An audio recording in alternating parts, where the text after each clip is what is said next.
नमस्कार. मी भाऊ तोरसेकर. तुम्ही बघत आहात प्रतिपक्ष. मित्रांनो, मी सातत्याने माध्यमांवर, पत्रकारांवर, संपादकांवर टीका करत असतो, आसूड ओढत असतो. माध्यमं विकली गेलीत. माध्यमं हे आपल्या आयुष्याचा हेतू, पर्पज विसरून गेलीत असं मी म्हणतो. त्याचा सगळ्यात मोठा पुरावा मी तुमच्या समोर घेऊन आलोय. आणि तो सगळ्यात मोठा पुरावा म्हणजे दिल्लीच्या विधानसभेची होऊ घातलेली निवडणूक. 5 फेब्रुवारीला दिल्लीच्या विधानसभेसाठी मतदान व्हायचंय. आणि ही जी निवडणुकीची लढत आहे, ही काँग्रेस, भाजप आणि आम आदमी पार्टी यांच्यातली आहे. आणि या निवडणुकीमध्ये एकच गोष्टीची चर्चा आहे की गेली 10 वर्ष ज्या पक्ष आणि ज्या नेत्याच्या मागे दिल्लीच्या विधानसभेमध्ये अफाट बहुमत आहे, राक्षसी नाही, राक्षसीच्याही पलीकडचं बहुमत आहे. 70 मध्ये 67 आणि 70 मध्ये 62 आमदारांचं बहुमत असलेला मुख्यमंत्री केजरीवाल हा केवढ्या वेळात किती भयंकर भ्रष्टाचार करून मोकळा झाला, ज्याने दिल्लीच्या कारभाराचं वाटोळं करून टाकलं असं म्हणतात. आणि हे करण्यासाठी त्याने ज्या पद्धतीने दिल्लीच्या राजकीय क्षितिजावर आला तो आणि दिल्ली काबीज केली, ते समजून घेण्यासारखं आहे. इंडिया अगेन्स्ट करप्शन या नावाने एक तरुणांची संघटना, मध्यमवर्गीयांचं एक आंदोलन उभं केलं. अण्णा हजारेंना नेले आणि देशातला भ्रष्टाचार संपवण्यासाठी उभारलेल्या आंदोलनातून देशातला सगळ्यात वेगाने आणि सर्वाधिक भ्रष्ट होणारा पक्ष ज्याने निर्माण करून दाखवला, त्या व्यक्तीचं नाव आहे अरविंद केजरीवाल. पहिल्यांदा अण्णा हजारेंना फसवलं. आपण राजकारणात जाणार नाही असं म्हणत म्हणत अण्णांचा वापर केला आणि एवढं मोठं आंदोलन उभं केलं. पण ते आंदोलन उभं करताना लोकांकडून पैसे मिळवले, वर्गण्या मिळवल्या, देणग्या मिळवल्या आणि माध्यमांना विकत घेतलं. लक्षात ठेवा, मला आठवतं त्याप्रमाणे आम आदमी पक्षाची स्थापना सुद्धा झाली नव्हती. आणि अण्णा हजारेंचं पहिलं लोकपाल आंदोलन संपल्यानंतर अण्णा हजारेंनी त्या आंदोलनाच्या दरम्यान जी काही देणगी आणि वर्गणी जमवण्यात आली होती, तिचा हिशोब काय असा प्रश्न विचारला होता. तेव्हा केजरीवाल यांनी अण्णा हजारेंना जो हिशोब सादर केला होता, त्यामध्ये 40 लाखाचा असा काहीतरी खर्च माध्यमांवर केल्याचं म्हटलं होतं. माध्यमांना केजरीवाल यांनी पैसे का दिले याचं उत्तर आहे तुमच्याकडे. मला सांगा, असं कोणीही कुठच्याही पक्षाकडे आपल्या आंदोलन आणि चळवळीमध्ये माध्यमांसाठी इतका खर्च झाला, पत्रकारांवर इतका खर्च झाला, असं कधी दाखवलं जातं का? पण केजरीवाल दाखवत होता. कारण केजरीवालने त्या आंदोलनाला एक देशव्यापी स्वरूप देण्यासाठी दिल्लीतल्या राष्ट्रीय पातळीवरच्या माध्यमातल्या पत्रकारांना भरपूर पैसे चारले आणि दिवस रात्र सामन्याचं जे धावतं वर्णन असतं क्रिकेटच्या सामन्याचं, तसं आंदोलनाचं दिवस रात्र थेट प्रक्षेपण करून घेतलं आणि त्यातून आंदोलन उभं केलं. त्यातून अधिकाधिक लोक त्यात ओढले गेले आणि भ्रष्टाचाराचा एक मसिहा म्हणून केजरीवाल समोर आला.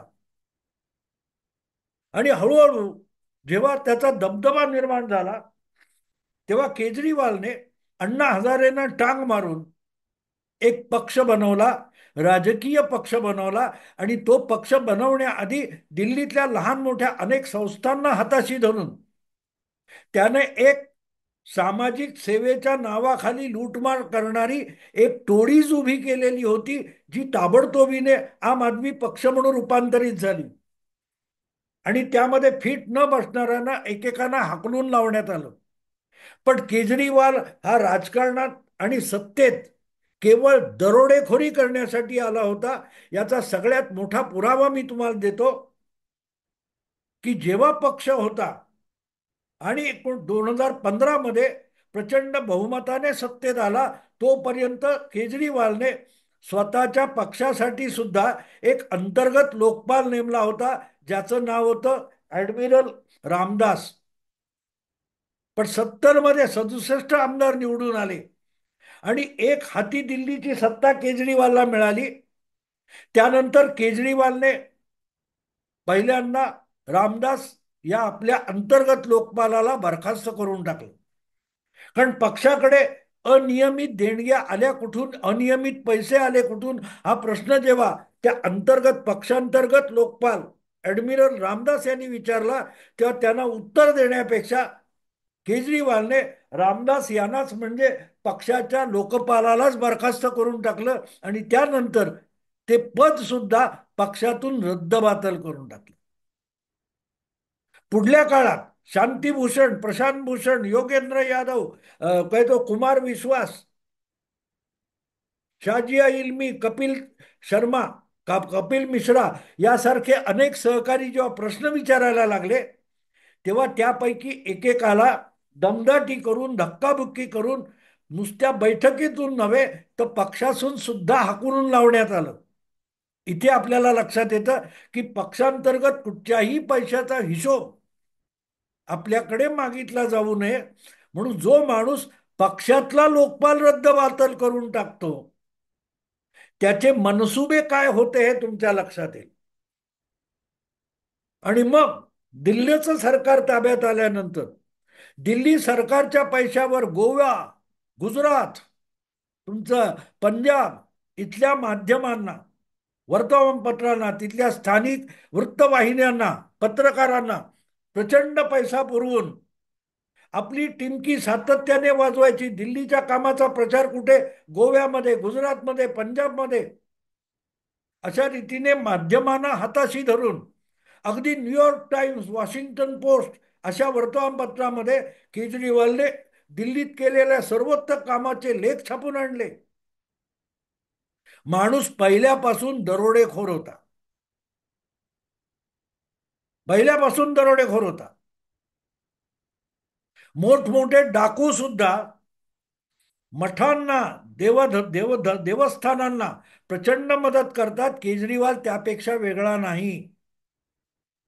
आणि याचा सगळ्यात मोठा पुरावा आज मी तुमच्या समोर मांडतो आहे की गेले 2-2.5 महिने केजरीवालच्याच पक्षाची एक राज्यसभा खासदार स्वाती मालिवाल, जिने गेली 15-20 वर्ष केजरीवालच्या खांद्याला खांदा लावून समाजसेवेपासून राजकारणापर्यंत काम केलं,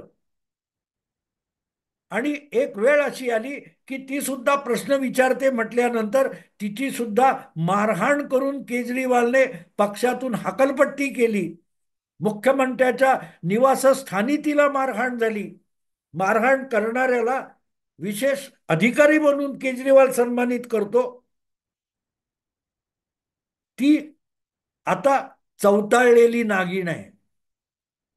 आजपर्यंत ज्याच्या पापात आपण सहभागी होतो त्याची पाप चव्हाट्यावर आणण्याचं काम गेले 2.5 महिने स्वाती मालिवाल करते. पण अंजली दमानियांना प्रसिद्धी दिली जाते, सुरेश धस यांचा गाजावाजा केला जातो. पण मालिवालला दिल्लीच्या माध्यमामध्ये किंवा देशाच्या कुठच्याही माध्यमामध्ये प्रसिद्धी मिळत नाही. यमुनेवरून भाजपने केलेले आरोप किंवा केजरीवालने दिलेले खुलासे माध्यमामध्ये प्रकाशित केले जातात. पण स्वाती मालिवाल या सगळ्या कचऱ्याचे ढीग आणि दिल्लीची दुर्दशा वेगवेगळ्या व्हिडिओतून दाखवते. त्याचा मागमूस दिल्लीच्या राष्ट्रीय माध्यमांमध्ये येत नाही. कारण दिल्लीच्या सगळ्या माध्यमांमध्ये, मग छपाई माध्यम असो किंवा इलेक्ट्रॉनिक मीडिया असो, त्यांच्या तोंडामध्ये केजरीवालने नोटा कोंबलेल्या आहेत. त्यामुळे स्वाती मालिवालचा विषय हा दिल्लीच्या माध्यमांनी बहिष्कृत केलेला आहे. माध्यम किती छोट्या किमतीमध्ये विकली जातात. मोठमोठे पत्रकार संपादक किती छोट्या किमतीत आपला पेशा, आपलं पावित्र्य वेश्या बाजारात विकून टाकायला रेडी असतात, याचा पुरावा म्हणून आपण स्वाती मालिवालकडे बघू शकतो. गेली 2-2.5 महिने ही महिला दिल्लीच्या वेगवेगळ्या मतदारसंघामध्ये वेगवेगळ्या गल्ली मोहल्ल्यांमध्ये जाऊन केजरीवालने वर्तमानपत्रातून माध्यमातून कसा खोटा प्रचार केला आणि प्रत्यक्षात काहीही काम झालेलं नाही याचे व्हिज्युअल दिसू शकणारे पुरावे कॅमेऱ्याने रेकॉर्ड करून सोशल मीडियात टाकते, ते उचलून माध्यमांना, मेन स्ट्रीम मीडियाच्या माध्यमांना, वाहिन्यांवर दाखवता येतील. आज निवडणुका जवळ आल्यात, यावेळेला मतदाराला सावध करण्याचा यापेक्षा उत्तम मार्ग नाही. पण दिल्लीतल्या सगळ्या चॅनेलचे पत्रकार हे गावगन्ना फिरून बाजारात, रस्त्यावर, शाळेत, कुठे दुकानात, रेल्वे स्टेशनवर मतदारांच्या मुलाखती घेत आहेत. पण मालीवाल जे दिल्लीच्या दुरावस्थेचे पुरावे, रेकॉर्डेड पुरावे समोर आणते, त्याच्यावर चर्चा सुद्धा करत नाहीत, मालीवालला दाखवत नाहीत. कारण मालीवालला दाखवलं तर केजरीवालकडून येणारा मलिदा बंद होईल, माध्यमं विकली जातात, याचा यापेक्षा मोठा धडधडीत पुरावा दुसरा काही असण्याची गरज आहे का?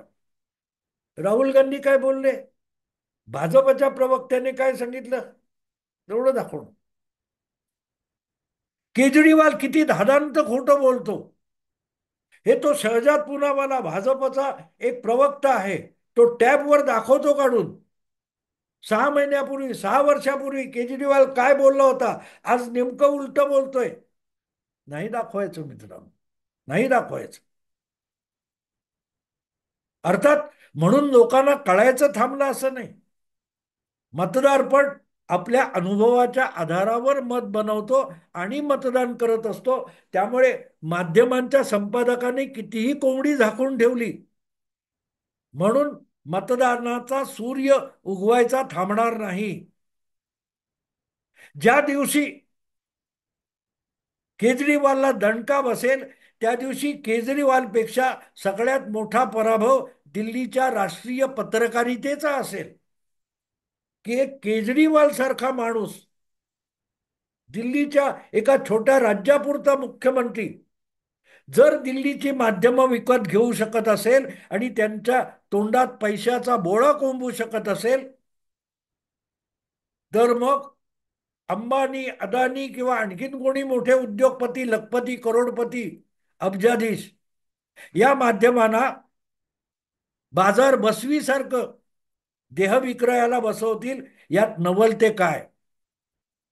पत्रकारिता आपलं चारित्र्य किती गमावून बसलीये याचा पुरावा म्हणून आपण दिल्लीच्या निवडणुकीत स्वाती मालिवाल याच्यावर, तिच्यावर माध्यमांनी टाकलेला बहिष्काराकडे बघू शकतो. यावेळेला मतदाराला ते कळणं आवश्यक आहे की जो माणूस पंजाबमध्ये 3 वर्षापूर्वी सांगतो की प्रत्येक महिलेला दरमहा आम्ही 1,000 रुपयाचं अनुदान देणार आहोत, 3 वर्ष उलटून गेली, कुठच्याही पंजाबच्या महिलेला अजूनही 1,000 रुपयाचं ते अनुदान मिळू शकलेलं नाही. आणि तोच केजरीवाल आज दिल्लीच्या निवडणुकीत महिलांना दरमहा 2,100 रुपयाचं अनुदान सांगतो. तेव्हा पंजाबच्या महिला काय म्हणतायत, पंजाबच्या महिलांचा अनुभव काय, हे एकही इलेक्ट्रॉनिक माध्यमातली उपग्रह वाहिनी सांगत सुद्धा नाही.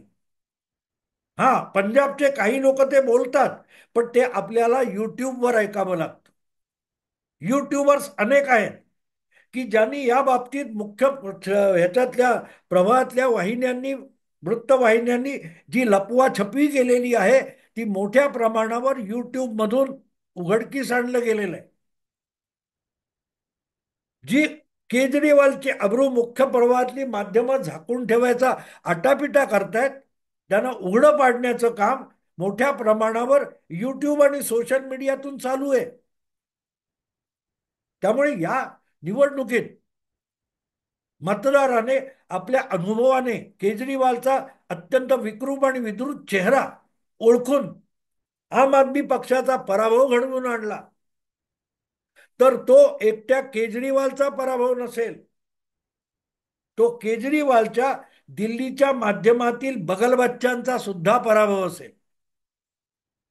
आणि हे लपलेलं नाही.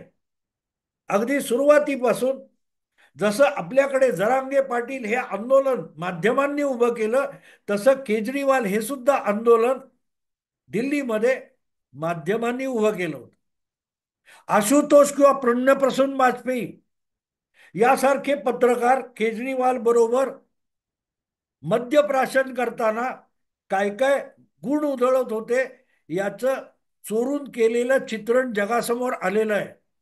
पुण्यप्रसून वाजपेयी सारखा माणूस आज तकवर केजरीवालची मुलाखत घेतो आणि मग रेकॉर्डिंग संपलंय असं समजून केजरीवाल आणि पुण्यप्रसून वाजपेयी हे मुलाखतीतला कुठला भाग हा अधिक हायलाइट करून दाखवायचा याची चर्चा करतात. हे सुद्धा आपल्या समोर आलेलं आहे, युट्यूबवर उपलब्ध आहे. आणि असे बेशरम पत्रकार ज्या वेळेला जनमानस म्हणून जनतेच्या वतीने म्हणून बोलायचा प्रयत्न करतात, तेव्हा ते भ्रष्टाचारापेक्षाही भ्रष्टाचारी असतात. केजरीवालपेक्षाही अतिशय धोकादायक समाजाला झालेले असतात. दिल्लीतली मुख्य प्रवाहातली माध्यमं हे किती विकले गेलेत हे आजची गोष्ट नाही. नीरा राडी या केस आपल्यासमोर आलेली आहे. युपीएच्या काळामध्ये बरखादत, वीर संघवी, प्रभू चावला यासारखे नामवंत दिल्लीचे पत्रकार मंत्रीपदाचा लिलाव मांडून बसलेले होते. त्याच्या रेकॉर्ड केलेल्या ऑडिओ क्लिप समोर आलेले आहेत. पत्रकार मोदींवर का राग धरतात की मोदी यांच्या बाजारूपणाला कवडीची किंमत देत नाही, हा या लोकांचा मोदीवरचा राग आहे. कारण मोदी पंतप्रधान झाल्यापासून पत्रकारांना दिल्लीच्या सत्तेच्या राजकारणात लुडबुड करणं, बाजारूगिरी करणं, सौदेबाजी करणं यापासून कटाक्षाने लांब ठेवण्यात आलंय. आणि हा मोदीवरचा राग आहे. हा मोदीवरचा राग आहे. आणि म्हणून यांची एवढी दुर्दशा झालेली आहे. जे स्वतःला नामवंत म्हणून रोज टीव्हीवर तुम्ही मोठ्या स्क्रीनवर बघता, यांची दुर्दशा इतकी झालेली आहे की केजरीवाल सारखे एका फुटकळ दरोडेखोर भामट्याने सुद्धा या दिल्लीच्या माध्यमांना आज आपल्या खिशात टाकले. आणि स्वाती मालिवाल जे धडधडीत पुरावे आपल्या समोर आणते युट्यूब मधून, ते ब्लॅकआउट केलेत सगळ्या मुख्य प्रवाहातल्या माध्यमातून. ते नुसते दाखवले गेले तरी केजरीवाल 70 मध्ये 60 ते 65 जागा पराभूत होऊ शकतो. पंजाबमध्ये केजरीवालने दिलेला शब्द कसा पाळलेला नाही आणि पंजाबचं कसं दिवाळं वाजलेलं आहे हे जर लोकांसमोर माध्यमातून आणलं गेलं तर केजरीवालचा आणि आम आदमी पक्षाचा दिल्लीच्या विधानसभा निवडणुकीत बोऱ्या वाजल्याशिवाय राहणार नाही. पण आपल्याला शक्य तेवढी लपवाछपव करू. बाकी केजरीवाल दिल्ली लुटतोय, जनतेला नरकात ढकलतोय, याच्याशी या पत्रकारांना कर्तव्य राहिलेलं नाही. इतके हे बाजारू झालेले. आणि अर्थात मी दिल्लीच्या पत्रकारांसाठी बोलतो असं नाही, इथेही तेच चालू आहे. इथेही तेच चालू आहे. रोज उठून अंजली दमानी आपल्या समोर येणार, त्या तृप्ती देसाई येणार, सुरेश धस येणार, धनंजय मुंडे येणार, मुकुंद नामदेव, आणि बाकीचे प्रश्न नाहीत लोकांना. हे आयुष्याला भेडसावणारे प्रश्न आहेत. यांनी त्याच्यावर आरोप करणं, त्यांनी याच्यावर आरोप करणं. मग यांनी आरोप केला, आता तुम्ही 4 शिव्या त्यांना द्या. नेत्यांच्या शिवराळपणाला प्रसिद्धी देणं हे माध्यमांचं काम होऊन बसलं.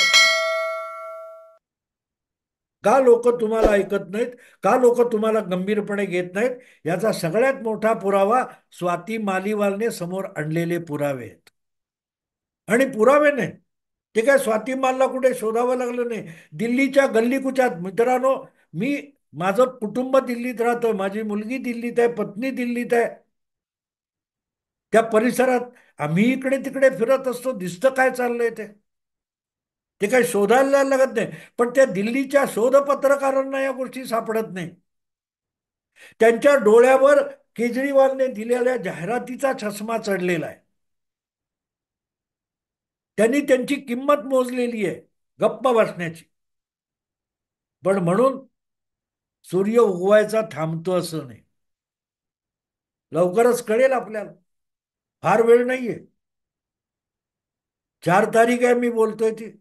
8 तारीखला म्हणजे 100 तासाच्या आत दिल्ली विधानसभेचे निकाल येणार आहेत. आणि माझा जो अंदाज आहे त्याप्रमाणे केजरीवालांची सत्ता जाणार आहे. ती जाईल. तो पराभव एकट्या आम आदमी पार्टीचा किंवा अरविंद केजरीवालांचा नसेल, तर तो तितकाच दिल्लीतल्या विकल्या गेलेल्या पत्रकारितेचा सुद्धा पराभव असेल. दिल्लीच्या मतदाराने बोगस पत्रकार म्हणून मिरवणाऱ्यांचा केलेला तो अत्यंत लज्जास्पद पराभव असेल. मित्रांनो, आता इथेच थांबतो. आवडलं लाईक करा, शेअर करा आणि प्रतिपक्षाला सबस्क्राईब करा. नमस्कार.